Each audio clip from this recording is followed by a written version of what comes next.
അസ്സലാമലൈക്കും. ദോശമാവ് എങ്ങനെ പെർഫെക്റ്റ് ആയിട്ട് തയ്യാറാക്കാൻ നോക്കാം കേട്ടോ. ദോശമാവിന് വേണ്ടിയിട്ട് 2 കപ്പ് പച്ചരിയും 3/4 കപ്പ് ഉഴുന്നും 1 ടേബിൾ സ്പൂൺ ഉലുവയും കുതിർത്ത് വെച്ചിട്ടുണ്ട്. ഈ ഉഴുന്ന് കുതിർത്ത് വെച്ചിട്ടുള്ള വെള്ളം നമ്മൾ കുറച്ച് എടുത്തൊരു കപ്പിലേക്ക് മാറ്റി വെക്കുന്നുണ്ട്. എന്നിട്ട് ആ കുതിർത്ത് വെച്ചിട്ടുള്ള ഉഴുന്നിലേക്ക് കുറച്ച് വെള്ളം ചേർത്തിട്ടാണ് നമ്മൾ ഫസ്റ്റ് അരച്ചെടുക്കുക.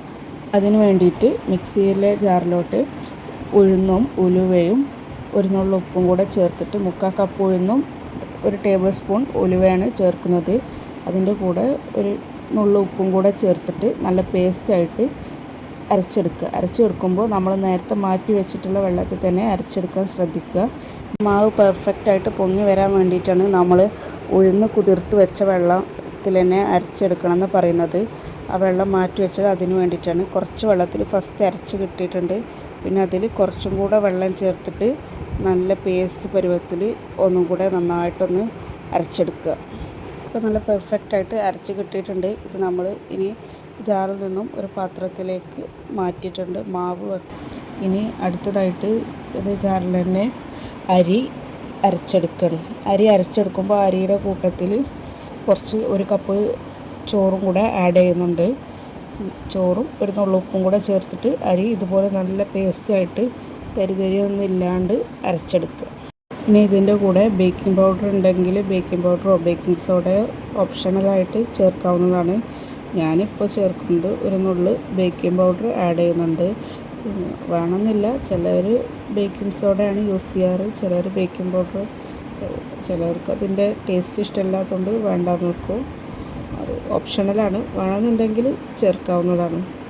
മിക്സിയുടെ ജാറിൽ എല്ലാം ചേർത്തതിന് ശേഷം നമ്മൾ നേരത്തെ മാറ്റി വെച്ച ഉഴുന്ന് കുതിർത്ത് വെച്ച വെള്ളം ഉണ്ടല്ലോ, അത് തന്നെ ആഡ് ചെയ്തിട്ടാണ് ഈ അരിയും ചോറും അരച്ചെടുക്കുന്നത്. നല്ല പെർഫെക്റ്റായിട്ട് അരച്ച് കിട്ടിയിട്ടുണ്ട്. ഇനി നേരത്തെ ഒഴിച്ച് വെച്ച ഉഴുന്നിൻ്റെ മിക്സിലേക്ക് ഈ അരിൻ്റെ മിക്സും കൂടെ ആഡ് ചെയ്തിട്ട് 2 മിക്സും കൂടെ ഒന്നാക്കി മാറ്റും. നല്ലോണം മിക്സ് ചെയ്യണം.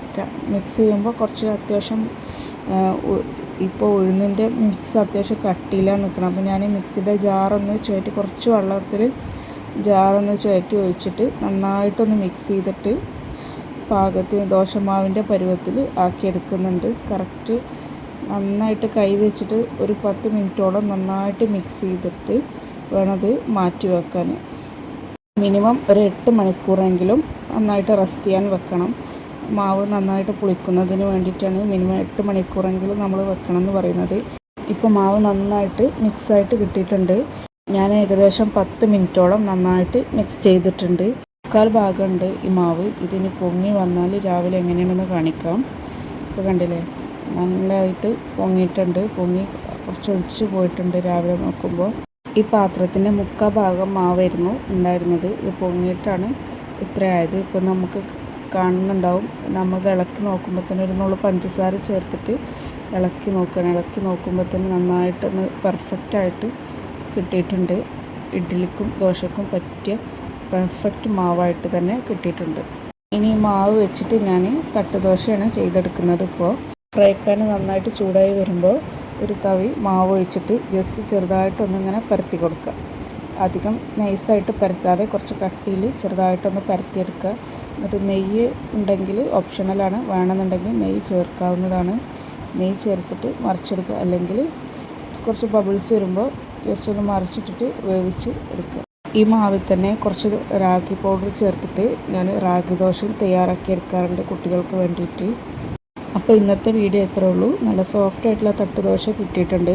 ഓക്കെ, അസ്സലാമു അലൈക്കും.